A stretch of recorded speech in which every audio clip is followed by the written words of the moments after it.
Right now, snow is back in the forecast as temperatures return to above normal today. But Chris is tracking the change we'll face this work week. Plus, we are just hours away from learning who the Packers will face off in the playoffs. And before you buy tickets to next weekend's game, you'll want to hear this scam warning.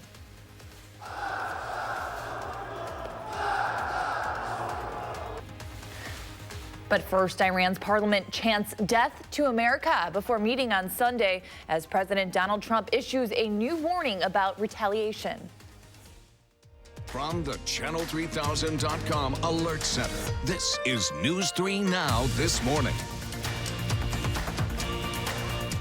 Good morning. It's 6:30 on January 5th. We'll get a first alert check on your weather with Chris in just a second, but we want to get started right away, turning it to the rising tensions between the U.S. and Iran. Overnight, the body of Iranian military commander General Soleimani was returned to Iran. Thousands of mourners filled the streets and marched dressed in all black.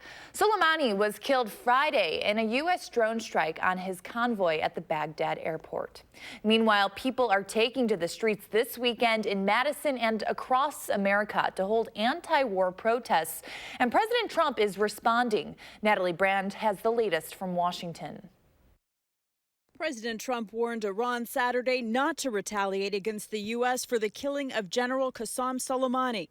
In a series of tweets, he said, quote, "If Iran strikes any Americans or American assets, we have targeted 52 Iranian sites, and those targets and Iran itself will be hit very fast and very hard." President Trump ordered the drone strike that killed Soleimani on Thursday at the Baghdad International Airport. Soleimani was plotting imminent and sinister attacks on American diplomats and military personnel. Thousands of mourners gathered in Tehran Saturday, burning U.S. and Israeli flags, chanting anti-American slogans and calling for revenge. We say no more! Around the U.S., anti-war protesters rallied coast to coast. In Washington, D.C., actress Jane Fonda spoke out across from the White House. All of the wars that have been fought since you've been born have been fought over oil. Secretary of State Mike Pompeo says Soleimani was planning attacks that would kill a significant number of Americans, but declined to provide further details about the threat. The decision that President Trump made to take Qasem Soleimani down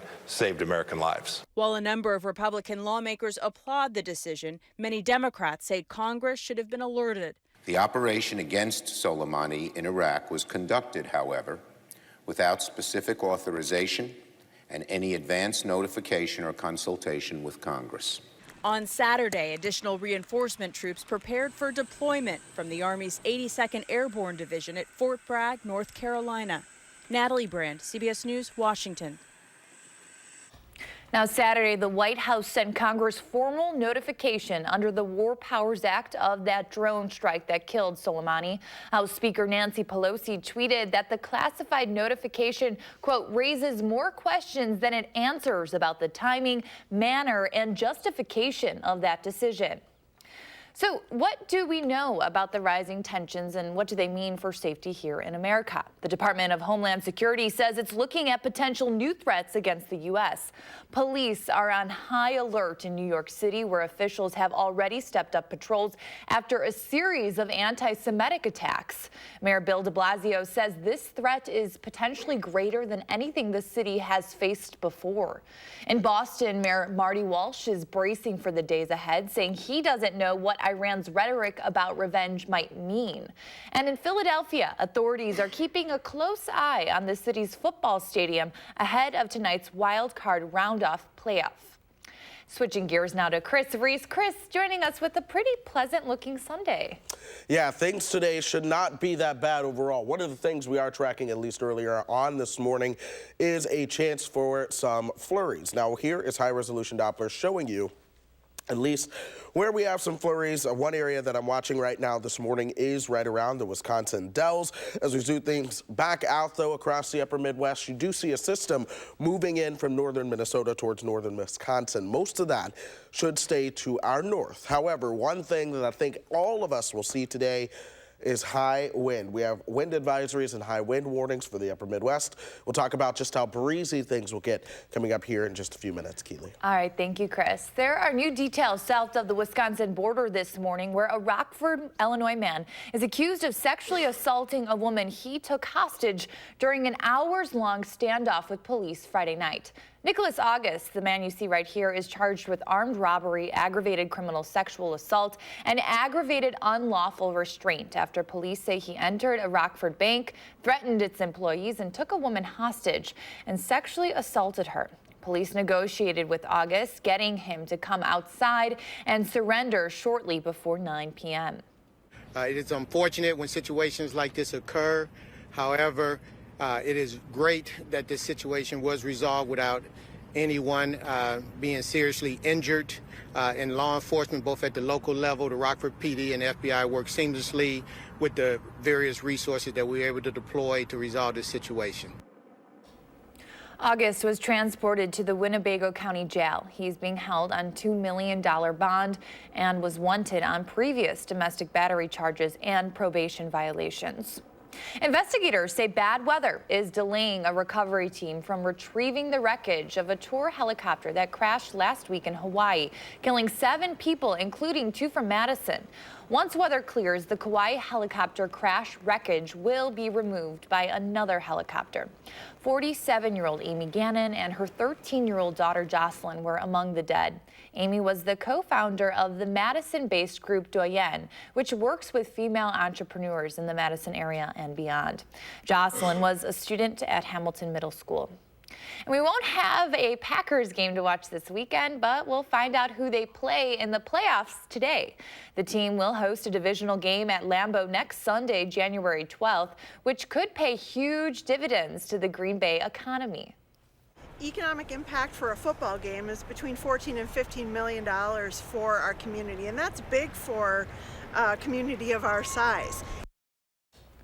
This season, the Packers have played 10 games at Lambeau, meaning $150 million so far in economic impact, and in that playoff game, and it jumps to another $15 million. So on that opponent, the Packers will face the highest remaining seed after Wild Card weekend, so that could be the Saints if they beat the Vikings. New Orleans is the number 3 seed, while Minnesota is 6th. The Vikings didn't make the playoffs last year, and this is the first time they'll make a postseason appearance with Kirk Cousins as quarterback. Regardless of who plays the Packers, quarterback Aaron Rodgers is confident they'll win. It was a good run there where we were blowing a lot of people out, especially at home in the first half. This team has found a way to get it done in a different way, and that's kind of been playing smart football in the fourth quarter and character wins. At those times. So I feel good about the kind of team we have and kind of guys we have and the ability to win in the fourth quarter. Before you buy your playoff tickets, you'll want to watch out for scammers. The Wisconsin Better Business Bureau is reminding everyone that those criminals will target fans looking for a good deal by offering counterfeit tickets online or selling tickets that don't even exist. The BBB says scams include super low prices on great seats, third-party sellers with no guarantees, or phony websites that look legitimate. More local news now. Stolze's Deli on the east side says it's getting ready to reopen after a fire this past summer. The deli posted these pictures on Facebook saying the drywall is finished and the hood and bread ovens are being installed this week. They have their sights set on an early to mid-February reopening date. Back in April, kitchen towels covered in cooking oil in a mesh netting spontaneously combusted, causing major damage to the deli over on Atwood Avenue.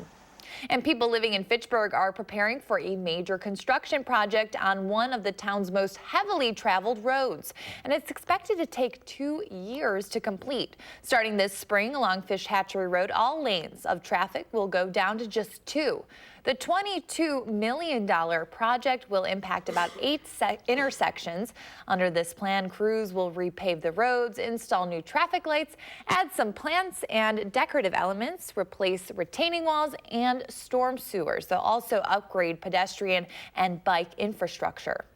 Not going to lie, it's going to be probably the worst that you've ever seen traffic on Fish Hatchery Road. Oh no, well, engineers say this road hasn't had work done like this since 1992. This project was originally only supposed to last 1 year, but it was $5 million cheaper to stretch it into 2 years. Well, some of you are probably in the first few days of your New Year's resolutions, and it turns out psychologists say there's a good reason many of us still make them. It has to do with a lot of us reflecting on the past year this weekend and thinking about the things that made us unhappy. Psychologists say it's normal to want to change those things, but we shouldn't think about why we feel that way before we try to change the behavior. When it comes to actually keeping those resolutions, it's important to not give up on them, even if we struggle with them at the beginning. Giving yourself that sort of forgiveness and extending yourself that grace will keep you motivated, and it will keep you from sort of throwing the baby out with the bathwater. Psychologists say resolutions work the best when you set realistic short-term goals and reward yourself when you meet them. Ahead at 7 o'clock, we'll talk to a nutritionist to find out some simple ways to stick to your health and weight loss resolutions. Time right now is 6:41, and the weather this weekend is perfect to head outside. But it is winter here in Wisconsin, so that warm front is not going to last very long. Here is a live look over the Capitol this Sunday morning. Chris is tracking your first alert forecast right after this.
Three things to know in the world of weather. One of the things we're watching this morning is a chance for some flurries, especially if you live to the north of Madison. Things are going to be windy as we move into the afternoon, and then we will likely be milder overall in the pattern that I see as we go through the next couple of days. Now, when I say milder, we're still going to have the cold shots. but we're going to be milder than where we typically would be. Let's talk about why we are certainly having the wind out there. Here's our setup right now. We do have a warm front that's going to be moving our direction from the south and west as we go through today. Quickly behind that, there's going to be a cold front, but there's a key term that comes with this setup. We call this a pressure gradient. So let me turn off the fronts here and show you these yellow lines. These are lines of equal air pressure. Now, where they get very close together, this is where there is a large change over a short amount of space in your air pressure. That creates a lot of wind. You see that across the Dakotas right now, and that's moving our direction as we go through today. This is the reason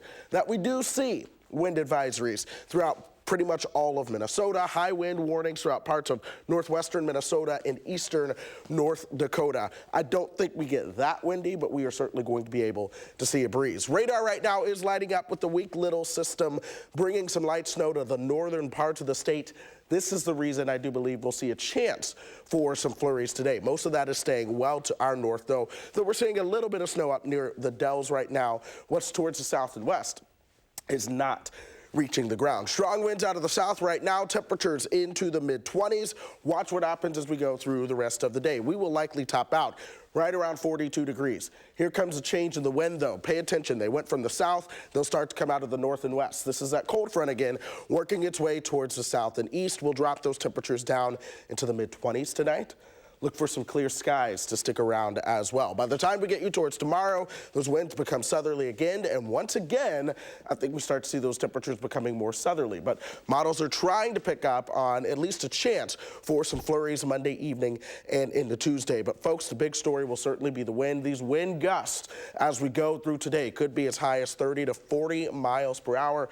So tighten up anything that you have that's loose blowing around in the yard, simply because that could be an issue. A chance for flurries on Tuesday, rain and snow mix for Thursday.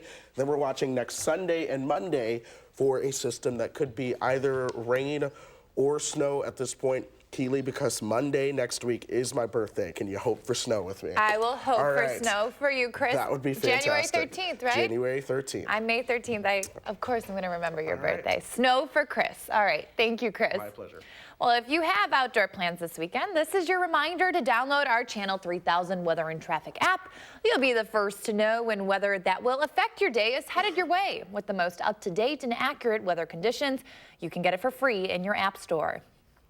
Winter formal dances are just weeks away in most high schools, and one Mount Horeb girl is trying to make sure everyone looks the part. University of Minnesota sophomore and Mount Horeb native Kylie Littell recently started Dresses on Wheels. The organization gives dresses away for free to girls who can't afford a new dress every event. In her mobile camper, Littell hosted a bit of an open house this weekend in Mount Horeb, where she says she's happy to just make a difference and help girls feel confident at school dances. I mean, there are definitely bigger problems in the world for sure, but I thought it was something that I could help with because, yeah, when I was in high school, there are definitely, I think, 3 dances a year, so it adds up really quickly. I love that. Littell says just through spreading the word in the community, she has received more than 100 dress donations in just this past week alone. Well, time right now is 6:48, and the countdown to the Olympics is on. And for the sport of table tennis, there is just one spot left on the national team. Next, we'll introduce you to the man working day and not night to earn that spot. His story of perseverance is right after this on News 3 Now This Morning, Sunday.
Well, we're going to be staying relatively cooler as we go through today. Look for those temperatures topping out into the low 40s on Monday as well. And then temperatures kind of stick around for the roller coaster ride as we go through the week. All right, Chris, I'm going to have to get you some hot tea. Well, ping pong or table tennis has been around for generations, and the fast-paced game remains pretty popular today. Some of the best players in the world will compete for Olympic gold this year in Tokyo. Omar Villafranca caught up with one American athlete who waited nearly his whole life for a shot at Olympic glory.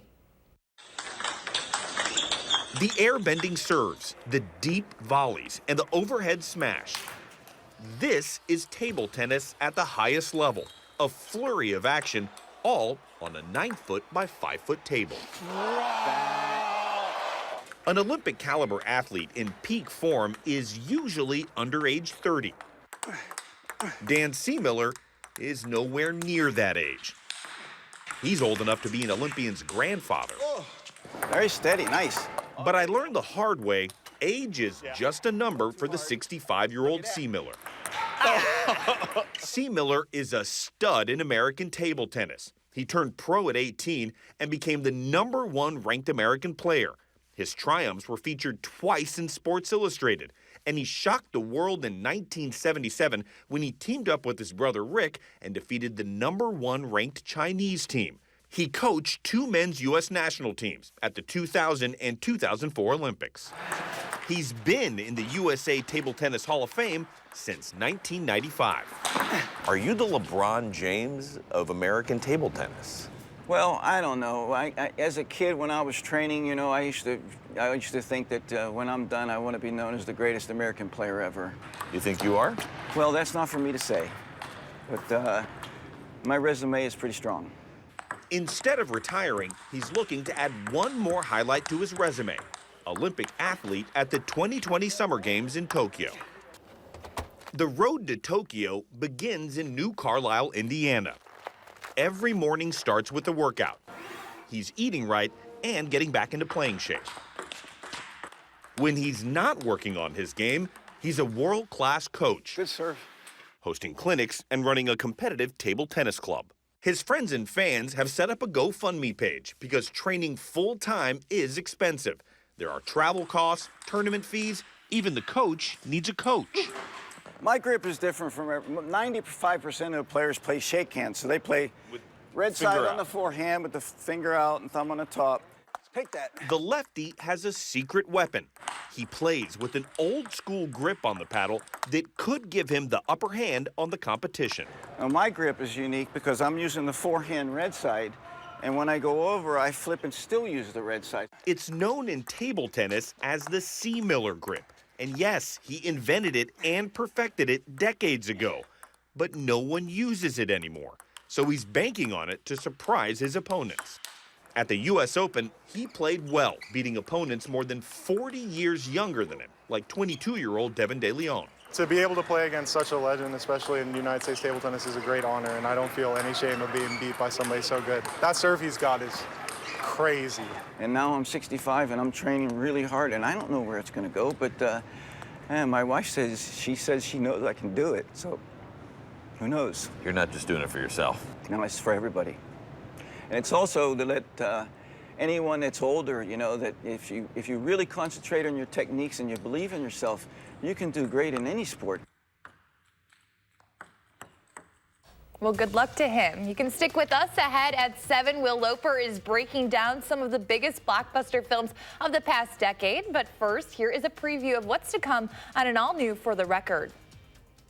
Good morning, I'm Neil Heinen, and today on For the Record, we are going to take a final review of the events of 2019 and do a little looking ahead to 2020.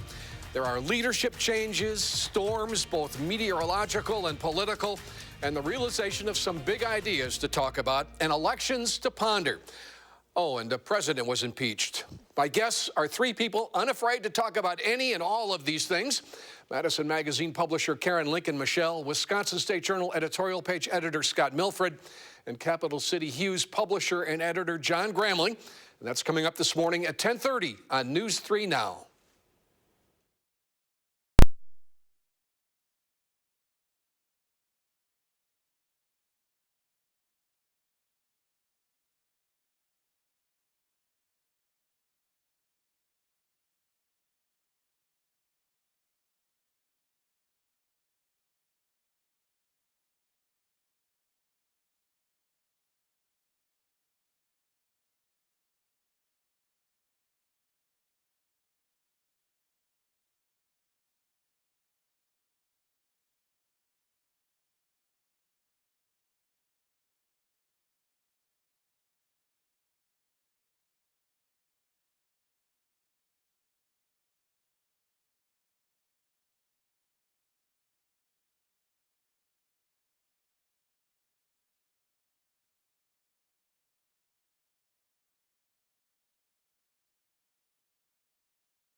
From the Channel3000.com Alert Center, this is News 3 Now this morning. Good morning. It's January 5th. I'm Keely Arthur. We are following breaking news this morning overseas, where overnight the body of Iranian military commander General Soleimani was returned to Iran. Thousands of mourners filled the streets and marched dressed in all black. Soleimani was killed Friday in a U.S. drone strike on his convoy at the Baghdad airport. Now the president of the U.S., Donald Trump, is warning Iran against retaliation, saying he has 52 Iranian sites that will be hit, quote, very fast and very hard if Iran strikes back. We will have more on what this escalating conflict could mean for your security ahead at 7:30. Investigators say bad weather is delaying a recovery team from retrieving the wreckage of a tour helicopter that crashed last week in Hawaii, killing 7 people, including 2 from Madison. Once weather clears, the Kauai helicopter crash wreckage will be removed by another helicopter. 47-year-old Amy Gannon and her 13-year-old daughter Jocelyn were among the dead. Amy was the co-founder of the Madison-based group Doyen, which works with female entrepreneurs in the Madison area and beyond. Jocelyn was a student at Hamilton Middle School. And we won't have a Packers game this weekend to watch, but we'll find out who they're going to play in the playoffs today. The team will host a divisional game at Lambeau on January 12th. So who will they play? It all depends on today's NFC wildcard game. Green Bay will play the highest remaining seed. So that means if the Saints beat the Vikings, it'll be New Orleans. But if Minnesota pulls out a win, it'll be the winner of the Seahawks and Eagles game. And switching gears, Chris Reese having a fairly winning forecast, but I think you're excited. Snow? Maybe? Maybe. We may have to wait for some time before it actually gets here, but there's at least a chance for some flurries today. The clouds are certainly seen out there. Temperature-wise, we are at 25 with a lot of cloud cover.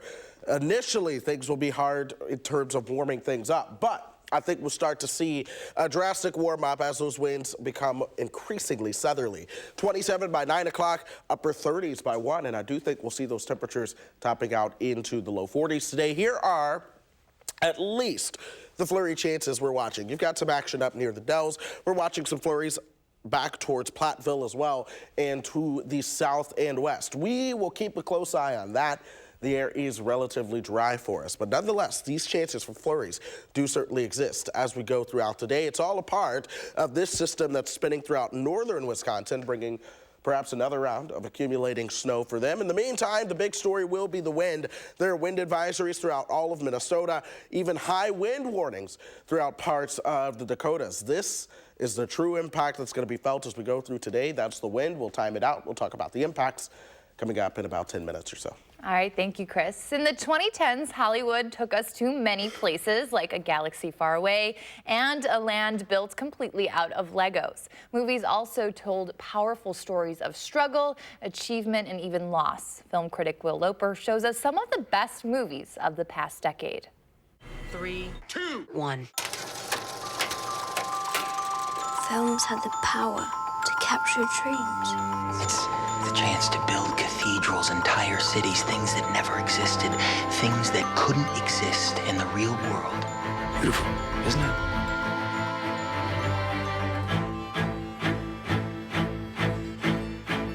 Toast to the movies, to good movies, to every possible kind. Ready to party!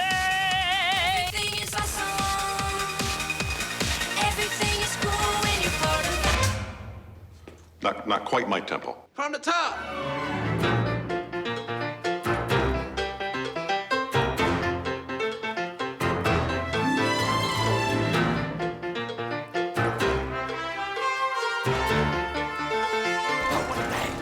What a lovely day!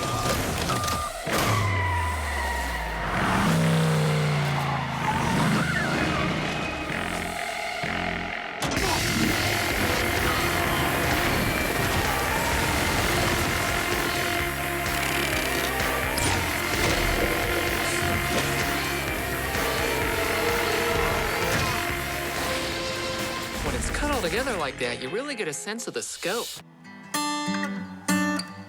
But if you want true love, then this is it. This is real life. It's not perfect, but it's real. And I know that love is just a shout into the void, and that oblivion is inevitable, and that we're all doomed, and that one day all of our labors will be returned to dust. And I am in love with you.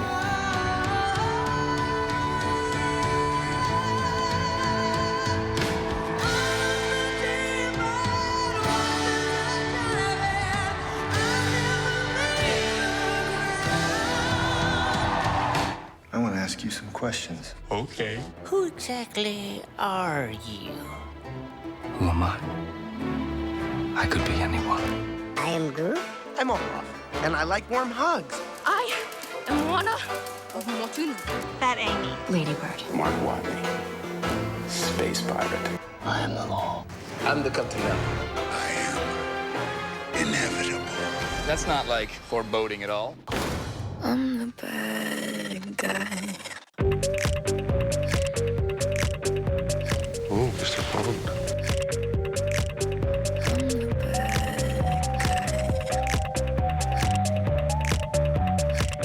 But here's the thing. I don't want to be the bad guy anymore.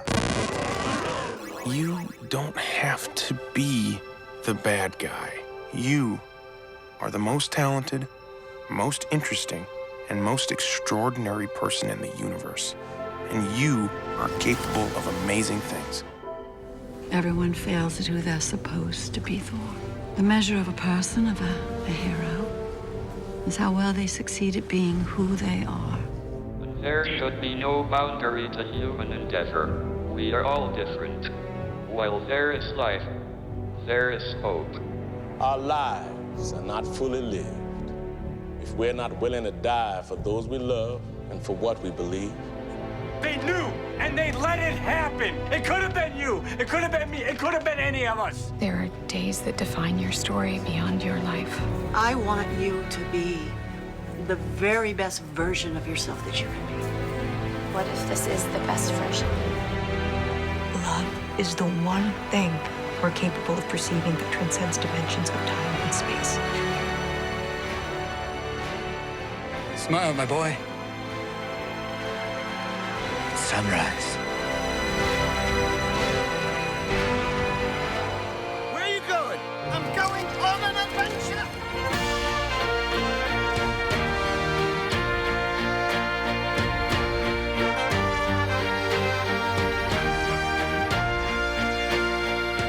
I address you all as you truly are. Wizards, mermaids, travelers, adventurers, magicians. Come and dream with me.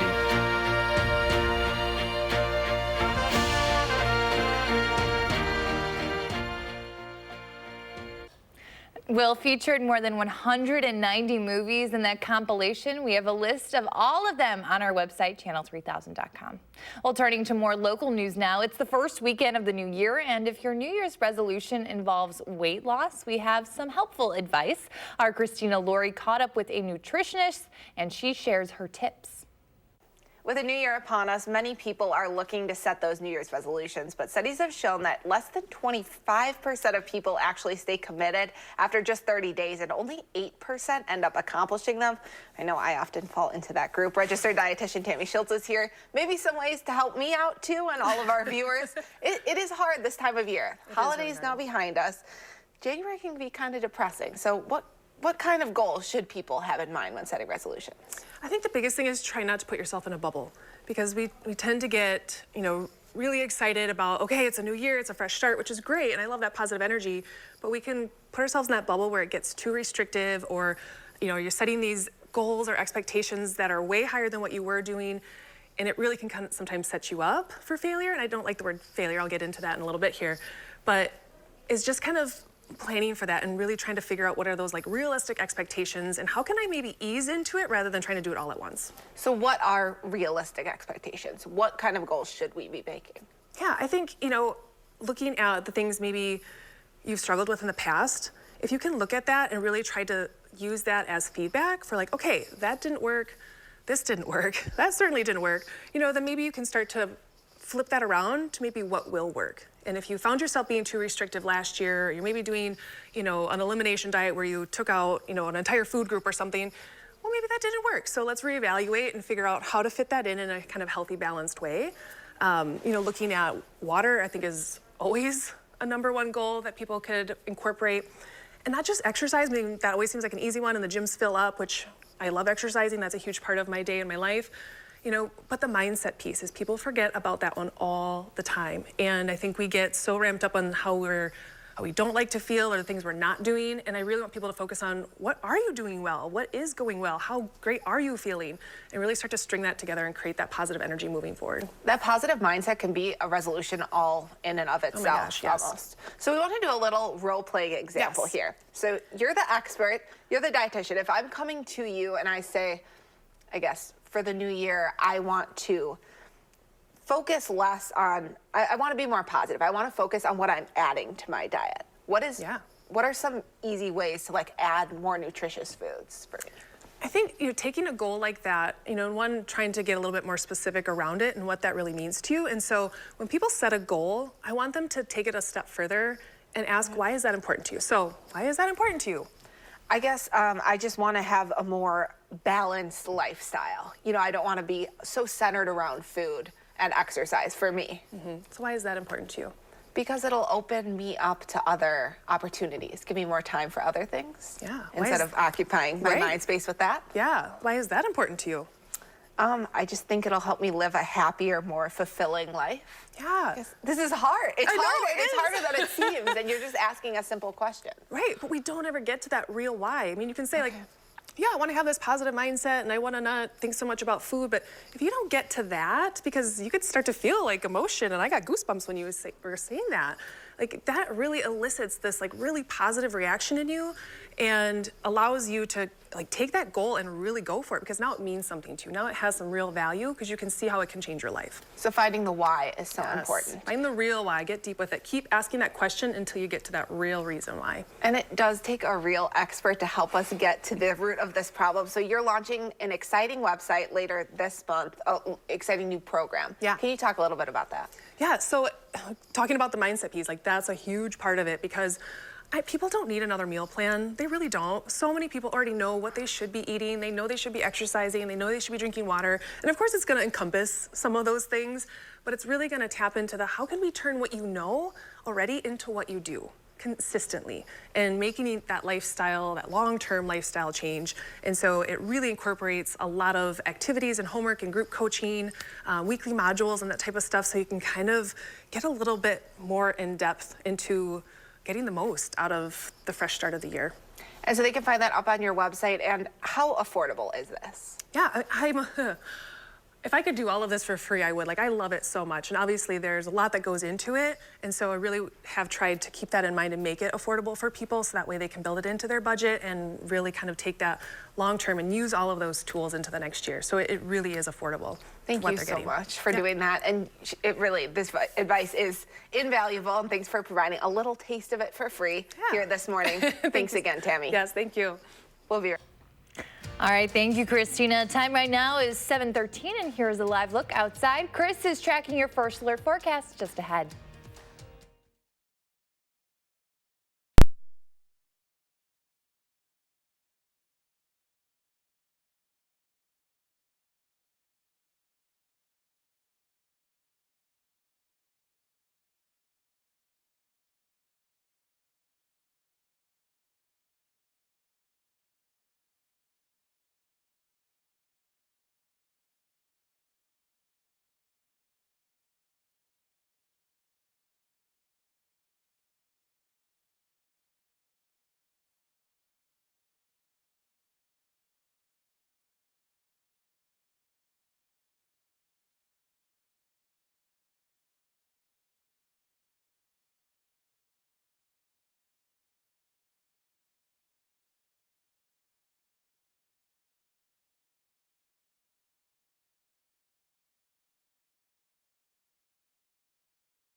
Happy Sunday, folks. Winds are something that we're going to be tracking on the increase as we head through today. In fact, there are wind advisories, not for us, but very close. We're talking Minnesota, parts of northern Iowa, all under wind advisories. Parts of the Dakotas are under high wind warning, folks. And while we will not be as windy as them, we are certainly going to be feeling the breeze as we go through time. This is the system that's going to be associated with that. It does have some light snow breaking out throughout parts of northern Wisconsin. For us, I do believe we end up staying a little bit on the drier side, but I can't rule out that chance of some flurries out there. It is January, folks. Let's see what we can get out of this. In the meantime, we are watching some flurries up near the Dells, along with some flurries back towards the south and west near Platteville as well. That's working over towards Monroe. None showing up in Dane or Rock counties at the moment, but temperature-wise, we are certainly below freezing. Janesville at 27, Madison at 25 right now. Mineral Point, one of the warmer spots at 30. But still, these temperatures are below freezing. We have a strong south wind right now. That south wind will increase as we go through the day, and then we'll actually see a change in the wind direction. In fact, I'll go ahead and time it out. Watch how temperatures warm up. By 10 o'clock, we're at 31. We still have those south winds around. By 4 o'clock, that's when we'll see our high, probably around 42 degrees or so. But notice the winds. They're coming out of the north and west now. That's going to be that strong wind that we're going to see this afternoon. Temperatures will cool off behind that northwesterly wind. We'll go back down towards 25 headed into tonight. We'll still be mild tomorrow with temperatures around 41, but then we will see a chance for flurries tomorrow night as we begin to move into your Tuesday. Now, as far as the wind, this morning winds are generally going to be a little bit on the calmer side, but by 1 o'clock, this is when we'll likely start to see those strongest winds moving into the area. All afternoon long, we're talking wind gusts 25, 35, even 40 miles per hour. Here you are, dinner time, wind gusts widespread throughout southern Wisconsin will be in the 30s to 40s. We'll keep those winds around all the way through the end of the day. Then overnight into tomorrow morning, we'll finally start to see those winds begin to relax. But what you can do, especially if you are going to be driving, have a tight grip on the wheel, folks, especially if you're going to be traveling on those north to south roads, because high winds can certainly blow you around. We want to keep everyone safe. Here's the pattern. As we go through time, we're going to keep the colder air focused on the western part of the country, warmer air out towards the east. What this means is that you're going to see warmer than normal conditions for the eastern part of the country, colder than normal conditions for the western part of the country. But this type of setup is often fairly stormy for the nation's midsections. And so that is why we do see an above normal chance, or a chance for above normal precipitation. But that's especially the case as you work your way towards the Ohio Valley and Appalachians. We're watching a little bit more of an active pattern, and we're keeping a very close eye on next Sunday and Monday for a system that could be either rain or snow. I'm hoping for snow. I'm hoping for snow for you too. Your birthday's coming up. And it'll make me feel better. It'll make you feel better. I know you're sick and you came here anyway. I'm proud of you. Thank you. Why, thank you. I need you to stick around for this. We're going to turn it over to the My Morning and shout out to my mom. It's her birthday today. Happy birthday, Tina Arthur. Tina Arthur. She's usually watching. Maybe she's sleeping in for her birthday. I wonder if she is. I don't know. I don't know. She always watches Chris and I. She's like our number one fan. We'll see if you get a text message. Yes. Well, hopefully I'm like, please watch right now. I but know. Who knows? All right. Well, happy birthday, Mom. What does your morning look like? Even though this isn't a morning, you can, if you have something special going on, you want to share it with us, you can post it to our Facebook page or Twitter using the hashtag MyNews3Morning, and we'll share our favorites right here on the show. Well, switching gears, parking proved to be a bit of an issue at the first farmers market of the new year. Saturday was the first time the newly renovated Garver feed mill hosted the late winter market, welcoming an estimated 3,500 customers. The problem, they were planning for less than 1,000. When the market was held at the Madison Senior Center in the past years, there were only about 25 vendors. And then Saturday this year, there were 45, giving more farmers a chance to sell this season. Obviously, the market on the square, we have a big crowd, and there's a lot of room in that. But in the winter, if you wouldn't have something where you could vend your product, it gets a little bit more difficult. It's more private sales, that sort of thing. It's just nice to have a group of people coming together, and being able to sell like that.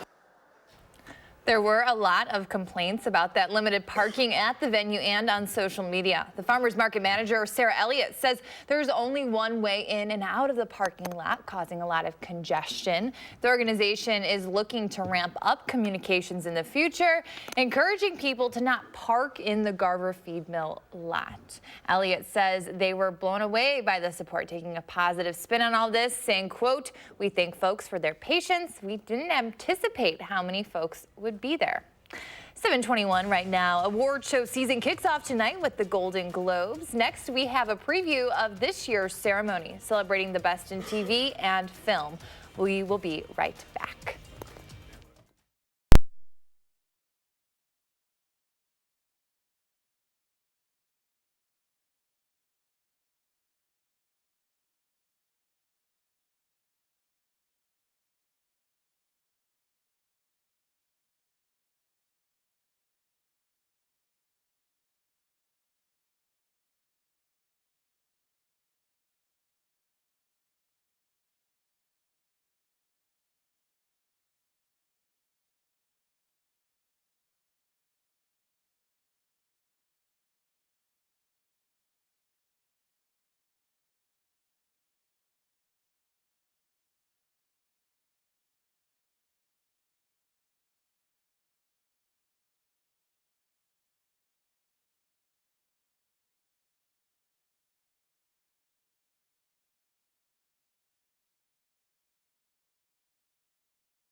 Welcome back. The race to the Oscars begins this weekend with the Golden Globes. Streaming services dominated the nominations, and history could be made. Dana Bacchus has a preview of tonight's big ceremony.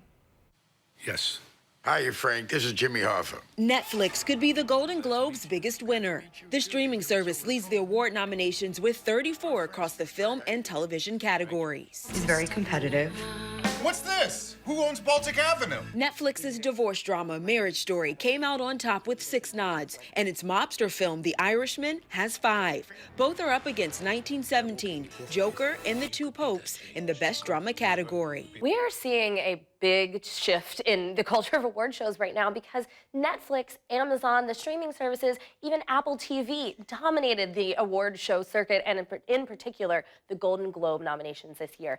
Absent from the nominations are women directors and screenwriters. Those categories are without a female nominee. Ava DuVernay was the last female director to be nominated for a Golden Globe back in 2015 for Selma. Barbra Streisand's 1984 win makes her the only woman to win a Golden Golden Globe for directing. As we saw last year with Natalie Portman calling out the Golden Globes for only nominating male directors when she presented in the category, it kind of remains to be seen what, if anything, will be said. And when it comes to Golden Globe history, Awkwafina could make it. She's the projected frontrunner for Best Actress in a musical or comedy movie for her role in The Farewell. Isn't it wrong to lie? If she wins, she'll be the first Asian woman to do so. You know Diamond from the Bronx, right? There's also lots of buzz around Jennifer Lopez, who's nominated for Best Supporting Actress in a movie for Hustlers. She's been a perennial presenter for the show, so it stands to reason that she will take home that Golden Globe statue on Sunday. J-Lo was last nominated for a Golden Globe in 1998 for Selena. Danya Backus, CBS News, Los Angeles. And Tom Hanks will be given the Cecil B. DeMille Award for his career in film. For his achievements in television, or her achievements rather, Ellen DeGeneres will receive the Carol Burnett Award. Oscar nominations will be announced January 13th. There is a half hour of news still ahead on News 3 Now this morning, Sunday. Next, we are running through the morning's top stories, including the latest from Iran, where marches are mourning the death of the country's top general, while President Trump is warning against the threat of retaliation. How American cities are preparing for a promised attack. We'll be right back.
From the Channel3000.com Alert Center, this is News 3 Now this morning.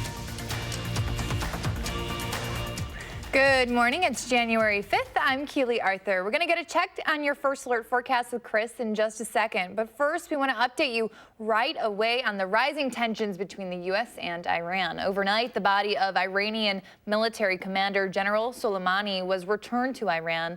Thousands of mourners filled the streets and marched dressed in all black. Soleimani was killed Friday in a U.S. drone strike on his convoy at the Baghdad airport. Meanwhile, people are taking to the streets this weekend in Madison and just across the U.S. to hold anti-war protests. And President Trump is responding. Natalie Brand has the latest from Washington. President Trump warned Iran Saturday not to retaliate against the U.S. for the killing of General Qasem Soleimani. In a series of tweets, he said, quote, "If Iran strikes any Americans or American assets, we have targeted 52 Iranian sites, and those targets and Iran itself will be hit very fast and very hard." President Trump ordered the drone strike that killed Soleimani on Thursday at the Baghdad International Airport. Soleimani was plotting imminent and sinister attacks on American diplomats and military personnel. Thousands of mourners gathered in Tehran Saturday, burning U.S. and Israeli flags, chanting anti-American slogans and calling for revenge. We say no more! Around the U.S., anti-war protesters rallied coast to coast. In Washington, D.C., actress Jane Fonda spoke out across from the White House. All of the wars that have been fought since you've been born have been fought over oil. Secretary of State Mike Pompeo says Soleimani was planning attacks that would kill a significant number of Americans, but declined to provide further details about the threat. The decision that President Trump made to take Qasem Soleimani down saved American lives. While a number of Republican lawmakers applaud the decision, many Democrats say Congress should have been alerted. The operation against Soleimani in Iraq was conducted, however, without specific authorization and any advance notification or consultation with Congress. On Saturday, additional reinforcement troops prepared for deployment from the Army's 82nd Airborne Division at Fort Bragg, North Carolina. Natalie Brand, CBS News, Washington. On Saturday, the White House sent Congress formal notification under the War Powers Act of that drone strike that killed Soleimani. House Speaker Nancy Pelosi tweeted that the classified notification raises more questions than it answers about the timing, manner, and justification of this decision. So what do these rising tensions mean for safety here in the U.S.? The Department of Homeland Security says it's looking at potential new threats against America. Police are on high alert in New York City, where officials have already stepped up patrols after a series of anti-Semitic attacks. Mayor Bill de Blasio says this threat is potentially greater than anything the city has faced before. In Boston, Mayor Marty Walsh is bracing for the days ahead, saying he doesn't know what Iran's rhetoric about revenge might mean. And over in Philadelphia, authorities are keeping a close eye on the city's football stadium ahead of tonight's wild card round playoff game.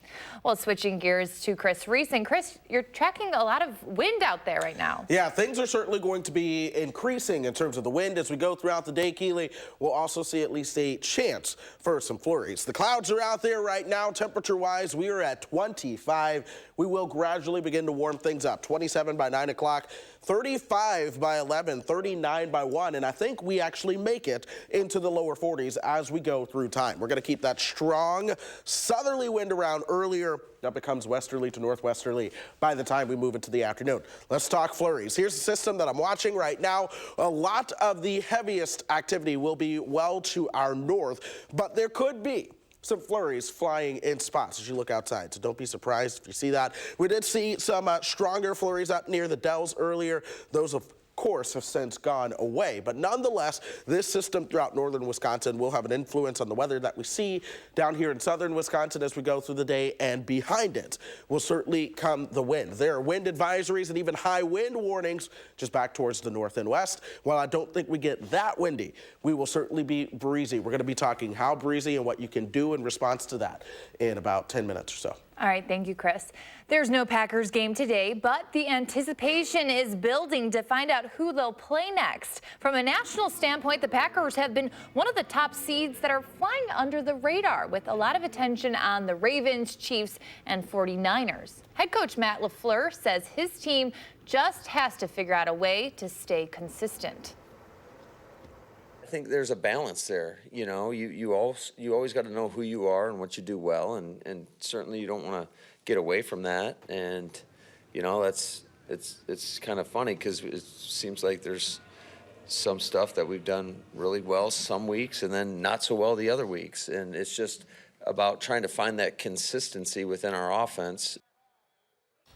So who will the Packers face? Well, that all depends on today's NFC wildcard games. Green Bay will play the highest remaining seed. So that means if the Saints beat the Vikings, it'll be New Orleans. But if Minnesota pulls out a win, it will be the winner of the Seahawks and Eagles game.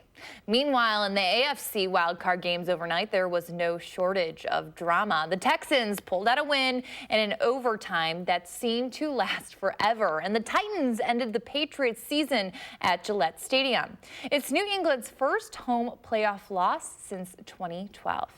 Before you buy any playoff tickets, though, listen up. You're going to want to watch out for some scammers. The Wisconsin Better Business Bureau is reminding everyone that those criminals will target fans looking for a good deal by offering counterfeit tickets online or selling tickets that don't even exist.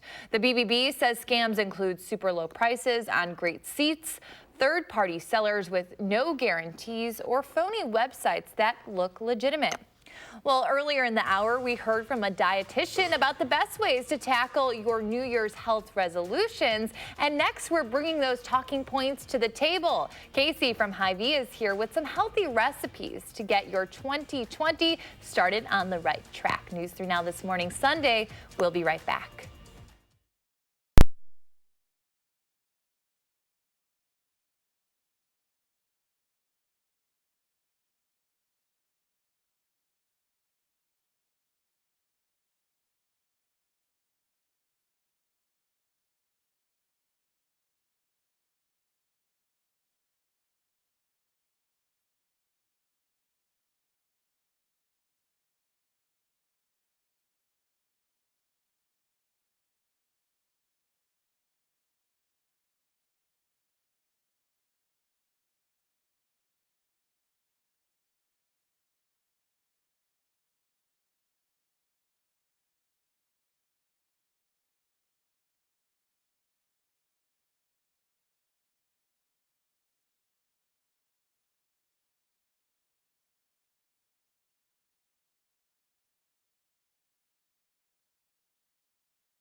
Well, welcome back. A new year is often a great time to try something new, whether it's tackling a new health goal or trying a new recipe. And Casey Ferguson, a registered dietitian from Hy-Vee, is combining the two this morning, sharing some healthy recipes that taste really good. I know you worked really hard to kind of set this all up. Thank you so much for joining us this morning. And I know that this is like everybody's main resolution is always to just eat healthier or maybe lose weight. How can we accomplish that in an easy way? Right, so everyone wants to eat healthier in the new year, and one of the biggest barriers is that we don't have time. So let Hy-Vee kind of accomplish that for you. One of the things I brought with me today is we have a line of shortcuts. So I brought these and these. These are all the shortcuts. It's something that we prepare for you.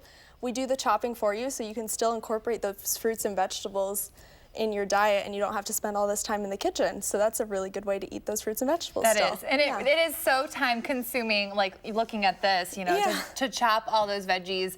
So this is something maybe people could use for a stir fry or something like that. Right, that's exactly what that is. This is a great stir fry. You can just throw this right in the oven or the grill, so it really is convenient. And then you can see here, I use some of the celery and the carrots, and you can use that in a hummus, which is a great dip you can use to still have a healthy diet. And that's actually a recipe that I pulled from our Seasons magazine. So you can find a lot of great recipes in this magazine. It is found in our Hy-Vee store, so if you want to find more healthy recipes, you can look there. Yeah.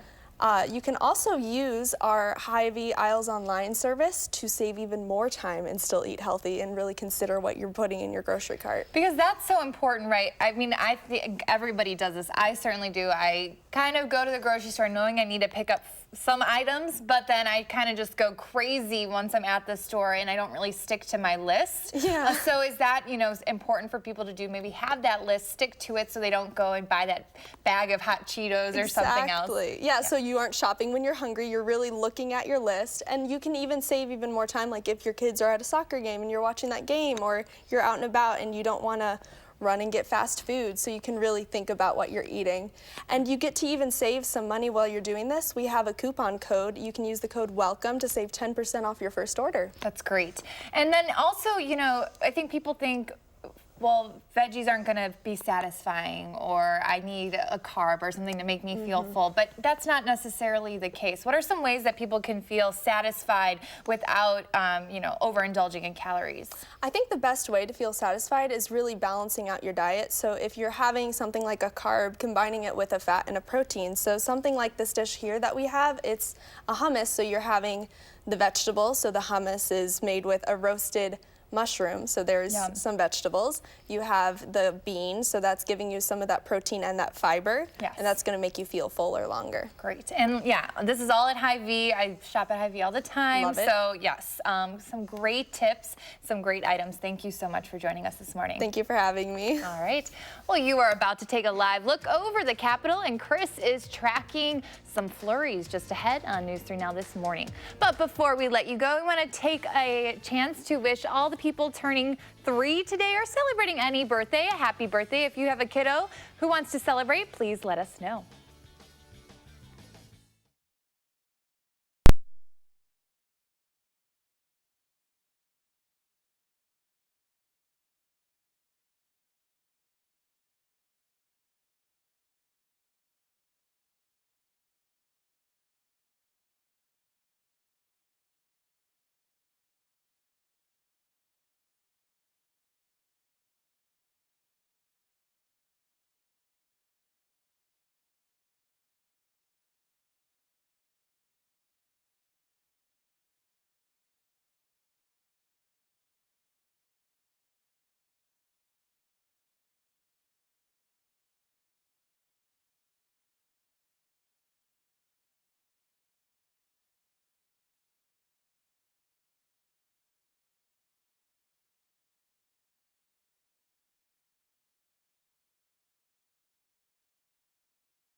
Three things to know in terms of our forecast. One, we're tracking a couple rounds of some flurries earlier on this morning. By the afternoon, I think things do turn windy, and then we are going to enter into a pattern that is likely going to be somewhat milder overall, but things are still going to be on a cooler note. Now, around this time of the year, a lot of folks likely want to take down the holiday lights. And in terms of today, I would only do it if it can't wait. The reason for that, we are going to be incredibly windy. I think sky-wise will be dry, temperature-wise will be fine, but the winds are certainly going to be on the increase today. Here's our setup right now. We have an area of low pressure across southern Canada, a warm front that's going to be coming our direction, followed quickly by a cold front, but the key word, the fancy meteorological term that I want to teach you right now is pressure gradient. That's why we're going to be seeing the wind as we head through today. Look at these yellow lines. These are all lines of equal air pressure. We call them isobars. Where they're really close together, right over the Dakotas, you have a big change in that air pressure over a tighter space. This is a tight pressure gradient, which means we're going to see a lot of strong winds in that area. This is why we have the high wind warnings and the wind advisories for parts of the Dakotas and nearly all of Minnesota. And that pressure gradient, folks, is headed our direction, which means we will see our winds increase as we go through the day. There's a little system ahead of that as well that's bringing some light snows throughout parts of northern Wisconsin. This is the same system that I do believe is going to bring for us a chance for some flurries out there. We're watching some flurries north and east of the Dells, southwest of Madison towards Platteville, along with southeast of Madison. In Dane County, there might be some flurries falling on the east side, Sun Prairie through Cottage Grove, down towards Stoughton. I think there's a better shot to see some flurries if you're down in Milton, Janesville, and Beloit right now. And this is something that's just going to be around as we go through the morning. Temperature-wise, we are below freezing right now. 28 in Janesville, Madison at 25 right now. 30 showing up for Boscobel and Mineral Point. Watch how these begin to increase, though, as we go through time. We keep that southerly wind around. By 12 o'clock, we're at 38. Notice the winds now turning from the north and west. Here's that cold front that I said was very closely behind the warm front. Temperatures begin to fall at that point. We'll see clearing skies. We'll go back down to the mid-20s as we head into the overnight hours. 40s tomorrow, and then we'll see a chance for some flurries as we go tomorrow night into Tuesday. But folks, the wind gusts will certainly be strong. We're talking wind gusts, especially this evening, upwards of 35 to 40 miles per hour. So what you can do is certainly hold on tight to that wheel if you are going to be driving. High winds are going to be an issue. Our pattern stays above normal in terms of temperature, but we still have some days where those highs will not get above freezing. We're watching next Sunday and Monday very closely for a chance of rain and or snow that could be a more impactful system around here. Snow, Chris, you've been waiting too long. I've been waiting a very long time, and that is my birthday next Monday. Next Monday. If I could get some snow, that would be very helpful. All right, we're going to make it happen. All right. Thank you. Well, a sign the holiday season is coming to an end. Saturday, families rode their bikes one final time through the Fantasy and Lights display at Olin Park. Madison Bikes is an organization that with a mission to have a city where everyone can bike anywhere, any time of the year, safely and comfortably. So we also try and encourage people to bike in the winter. Tonight is your last chance to see the lights for yourself this season. I think I'm going to take advantage of that. Well, there is more news ahead all day long here on News 3 Now. And then tomorrow morning, we're hearing from Hamilton Middle School administrators about how they plan to talk to students after the sudden death of one of their classmates in that helicopter crash in Hawaii last month. But first, big crowds and loud noises make it hard for many kids to fly, especially those with autism. A new program is helping to change that. We'll learn more about it right after this.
Welcome back. Big crowds and loud noises make it especially hard for children with autism to go through airports and fly on airplanes. Some major airlines, though, are having a unique way to help people out. Chris Van Cleve shows the effort and how it's really taking off. Are you excited? For 6-year-old Nathan Diamond, today is a big day. He'll be walking on an airplane for the first time since he was a baby. He has autism, so he's sensitive to the noise and activity of an airport, and changes to his routine can be disruptive. You're gonna hand her your boarding pass. Give it to her. They don't travel often, but when his parents, Sonia and Jonathan, take him to visit family, they make an 8-hour drive to Arkansas. They could fly in about 90 minutes. How's it gone so far? I'll be honest. it was a little nerve-wracking, I think, for us, but for him, he was taking the challenge on. Once a month, Delta offers a special orientation program for families touched by autism to help get kids comfortable with the airport process, from check-in and security to boarding Would you like something, young man? and what to expect on the plane. The easiest thing for us was like, we sit down, we on this plane, but this is the hardest part for him. Sitting down, these narrow ways, and see, that's the hardest part for him. 1 in 59 8-year-olds is on the autism spectrum. Among them, Captain Eric Reese's son. He's led the Atlanta tours for the last 4 years. You worry about your child, and when you've seen a child have a meltdown that's on the spectrum, it's scary. And these families are scared to death that it's going to happen on a plane and that we're going to land and we're going to create all sorts of problems and disrupt passengers and things like that. But I assure them that's not the case. Delta offers these tours at its Atlanta and Minneapolis hubs. Other airlines, including Alaska, American, and JetBlue, offer similar programs at airports across the country. For young kids with autism, these new sensory experiences, the overhead page, all of the sights and sounds, can be quite overwhelming. And as a result, many people with autism really need to have experiences before they get to the airport just to prepare them for that. Delta built this special sensory room in Atlanta's International Terminal as a place families can go to calm down if the airport becomes sensory overload. It's a first for Delta. What's it like for you seeing the reactions from the kids, particularly when their eyes light up? It's just amazing, and that it's doing good, and it's making families feel empowered and confident and comfortable. And I want them to have the same experiences with their children that I've had with mine. And the Diamonds are ready. They just have to agree on where to go. My first one was Paris. I knew it. He want to do Paris. He thinks he's suave, honey. He wants to do Paris. He thinks he's Fred. I just want to go to Disneyland. Have a seat in the captain's seat. Whatever the final destination, from the looks of Nathan in the cockpit, he's about ready for takeoff. For CBS This Morning, Chris Van Cleve, Atlanta. All right, Chris, I've been paying attention to your forecast. Pressure gradient, what's going on? That's what I did mention. That's why we're going to see such strong winds as we approach this afternoon. Temperatures will top out into the 40s. We're back down into the 20s tonight. Then it's a roller coaster of weather in the days ahead. All right, everybody, stay warm, stay safe. Thank you for watching. We'll see you tomorrow.